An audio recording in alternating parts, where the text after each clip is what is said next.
जैसे जैसे हरियाणा में विधानसभा चुनाव करीब आ रहे हैं, वैसे ही नेताओं की जुबानी जंग भी तेज हो गई है। और ऐसा इसलिए क्योंकि इन दिनों कांग्रेस सांसद दीपेंद्र हुड्डा लगातार हरियाणा की विधानसभाओं में हिसाब यात्रा के जरिए भाजपा से हिसाब मांग रहे हैं। ऐसे में पिछले दिनों मुख्यमंत्री ने कई योजनाओं को गिनाते हुए कांग्रेस पर हमला भी किया, लेकिन इस हमले पर अब जब दीपेंद्र फतेहाबाद पहुंचे तो बोल दिया कि मुख्यमंत्री नायाब सैनी जो योजनाएं बता रहे हैं वो तो कांग्रेस की है। जिस पर वापस से मुख्यमंत्री से सवाल पूछा गया तो उन्होंने भी तीखे अंदाज में दीपेंद्र हुड्डा को जवाब दे डाला। तो नायब सिंह जी ने हमारे समय के हमारी सरकार के काम गिनवा दिए और उसके बाद डीपीआर पे कार्रवाई कर दी। आप को पूछना चाहता हूं, आप 10 साल मुख्यमंत्री रहे, आपने जाते जाते घोषणा की थी कि बुजुर्गों को 1000 रुपए पेंशन देंगे, क्या दी है? आप पूछ सकते हैं, मैं पूछ रहा हूँ, क्या भूपेंद्र हुड्डा ने दी? खाली घोषणा थी ना, वो 1000 रुपया भी हमने देने का काम किया। और अब इस सियासी बयानबाजी के पीछे की पूरी हकीकत और कहानी वो भी जान लीजिए। दरअसल दीपेंद्र सिंह हुड्डा इन दिनों हरियाणा की विधानसभाओं में अपनी हरियाणा मांगे हिसाब यात्रा को लेकर चल रहे हैं और भाजपा की सरकार से 15 सवाल पूछ रहे हैं, जिसमें बेरोजगारी, एमएसपी, नशे से लेकर तमाम बातें जो हैं दीपेंद्र हुड्डा मुद्दा बनाते हुए दिख रहे हैं। ऐसे में देखा जाए तो दीपेंद्र की इस यात्रा में कांग्रेस कार्यकर्ताओं और लोगों की भीड़ तो जुटती हुई दिखाई दे रही है। वहीं मंगलवार को दीपेंद्र हुड्डा फतेहाबाद में पहुंचे हुए थे, जहां पर उन्होंने पहले तो भाजपा को निशाने पर लेते हुए कहा कि भाजपा को आखिर चुनाव से 1 महीने पहले मुख्यमंत्री क्यों बदलना पड़ा। साथ ही भाजपा के मुख्यमंत्री पर तमाम बड़े आरोप लगाए। सुनिए क्या कुछ दीपेंद्र हुड्डा ने कहा। बीजेपी भी समझ गई हरियाणा में लोगों में बहुत नाराजगी है, तो क्या किया बीजेपी ने?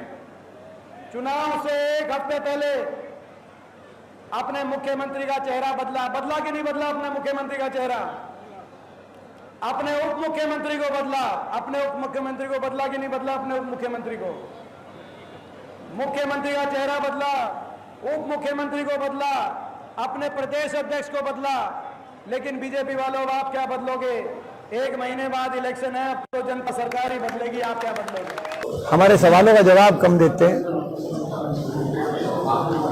ये आपने देखा फतेहाबाद में ही, आपने देखा अपने काम गिनवाने के भी इनके पास काम नहीं है। ये जब काम गिनवाते हैं तो नायब सिंह जी ने हमारे समय के हमारी सरकार के काम गिनवा दिए और उसके बाद डीपीआर पे कार्रवाई कर दी। आपने देखा बाकी जगह तो फिर उसके बाद काम गिनवाना ये बंद कर दिया इन्होंने। फिर तो ये कहना शुरू कर दिया कि जी हम क्यों हिसाब दें, हम क्यों काम गिनवाएं। ये आपको दिखाई दे रहा है। 15 बड़े सीधे से सवाल थे, बड़े स्पष्ट से सवाल हमारे, कि भारत सरकार के अनुसार देश में सबसे ज्यादा बेरोजगारी हरियाणा में क्यों है? भारत सरकार के अनुसार देश में सबसे ज्यादा क्राइम, अपराध आज हरियाणा में क्यों है? अब जहां दीपेंद्र ने बीजेपी के मुख्यमंत्री नायब सैनी पर हमला किया तो नायब सैनी ने इस बात का पलटवार करते हुए सीधे कह दिया कि कांग्रेस और हुड्डा सरकार पर आरोप जो लगाया, उन्होंने कहा कि बस ये लोग तो घोषणाएं करके चले गए, उनका काम जो है पूरा हमने किया है। सुनिए क्या कुछ नायब सैनी ने तल्ख अंदाज में कहा। कह रहे हैं कि जो जो घोषणाएं लगातार हम कर रहे हैं वही घोषणाएं नायब सिंह सैनी, उनको नायब सैनी पूरा कर रहे हैं। उन्होंने तो अपने घोषणा तो बताए ना, वो उन्होंने कौन सी घोषणा पूरी की? उनकी तो घोषणा रह जाती थी, पूरी तो हमें करनी पड़ती थी, पहले भी हमने करी है। उन्होंने जो बात कही है, मैं कांग्रेस के नेताओं को, भूपेंद्र हुड्डा को पूछना चाहता हूं, आप 10 साल मुख्यमंत्री रहे, आपने जाते जाते घोषणा की थी कि बुजुर्गों को 1000 रुपए पेंशन देंगे, क्या दी है?